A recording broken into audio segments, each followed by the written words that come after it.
Assalamualaikum warahmatullahi wabarakatuh. Halo semuanya, selamat datang di video ini bersama saya Salsabila Firdaus dengan NIM 13026234046. Pernahkah kamu membayangkan bagaimana sih sebuah laboratorium bisa beroperasi secara lancar, aman, dan menghasilkan data yang akurat? Jawabannya ada pada manajemen laboratorium. Secara sederhana, manajemen laboratorium adalah keseluruhan proses perencanaan, pengorganisasian, pelaksanaan, dan pengawasan sumber daya serta kegiatan di laboratorium. Tujuannya adalah memastikan laboratorium beroperasi secara efektif, efisien, dan sesuai standar yang berlaku. Lalu, apa sih tujuan kita mempelajari manajemen laboratorium ini? Pertama, untuk menciptakan lingkungan kerja yang aman dan sehat. Keselamatan adalah prioritas utama.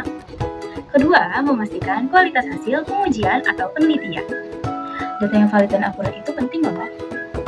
Yang ketiga, mengelola sumber daya seperti alat, bahan, dan SDM secara optimal agar tidak ada pemborosan dan semua terpakai secara maksimal. Dan yang keempat, tentu saja untuk mencapai efisiensi operasional sehingga laboratorium bisa berjalan dengan lancar dan produktif. Ruang lingkup mata kuliah ini sangat luas, mulai dari pengelolaan sumber daya manusia, peralatan, bahan kimia, hingga jaminan mutu dan keselamatan kerja. Dari sekian banyak, ada beberapa konsep utama yang sangat krusial dalam manajemen laboratorium. Pertama, manajemen keselamatan dan kesehatan kerja atau K3. Ini adalah fondasi meliputi identifikasi risiko, penggunaan alat pelindung diri atau APD, prosedur darurat, penanganan limbah berbahaya, dan yang tak kalah penting adalah memahami simbol-simbol hazard atau bahaya yang melekat pada bahan atau area laboratorium. Ini krusial untuk melindungi diri dan lingkungan. Kedua, manajemen peralatan. Ini tentang bagaimana kita merawat alat, memastikan kalibrasinya, melakukan inventaris, dan mengoperasikannya sesuai dengan prosedur. Alat yang terawat akan menghasilkan data yang akurat dan awet. Yang ketiga, manajemen bahan dan reagen. Ini meliputi penyimpanan yang benar, pencatatan stok, pemantauan tanggal kadaluarsa, dan penanganan bahan kimia sesuai dengan sifatnya. Ini penting untuk menjaga kualitas bahan dan menghindari kecelakaan. Yang keempat, manajemen sumber daya manusia atau SDM.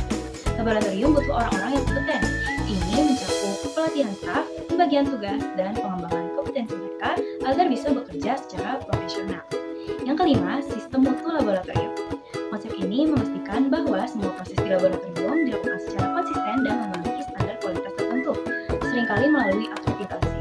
Ini menjamin hasil yang dapat dipercaya. Lalu, bagaimana sih penerapan manajemen laboratorium ini dalam dunia pendidikan dan pembelajaran? Di sekolah atau universitas, pemahaman ini sangat penting bagi yang pertama tenaga laboran atau peranata laboratorium pendidikan. Mereka adalah garda terdepan dalam mengelola lab praktikum. Dengan manajemen lab yang baik, praktikum bisa berjalan dengan aman, tertib, dan efektif. Yang kedua, dosen atau guru. Mereka dapat merancang praktikum yang aman, memastikan peralatan yang tersedia, dan mengajarkan praktik lab yang baik kepada mahasiswa atau siswanya. Yang ketiga, mahasiswa atau siswa. Sebagai calon pengguna atau pengelola lab di masa depan, kita perlu memahami pentingnya K3, termasuk dengan simbol-simbol hazard, cara menggunakan alat yang benar, dan menjaga kebersihan lab. Ini adalah bekal yang berharga untuk kita berkarir di bidang saintifik. Dengan manajemen yang baik, laboratorium di institusi pendidikan bisa menjadi sarana belajar yang optimal dan inspiratif, bukan hanya sekedar ruang kosong. Jadi, bisa disimpulkan bahwa manajemen laboratorium adalah tulang punggung dari setiap laboratorium yang sukses. Dari keselamatan hingga kualitas, setiap aspeknya saling terkait dan sangat penting. Semoga penjelasan singkat ini bisa memberikan gambaran yang jelas mengenai intisari dari mata kuliah manajemen laboratorium. Terima kasih sudah menonton, kurang lebihnya mohon dimaafkan. Wassalamualaikum warahmatullahi wabarakatuh.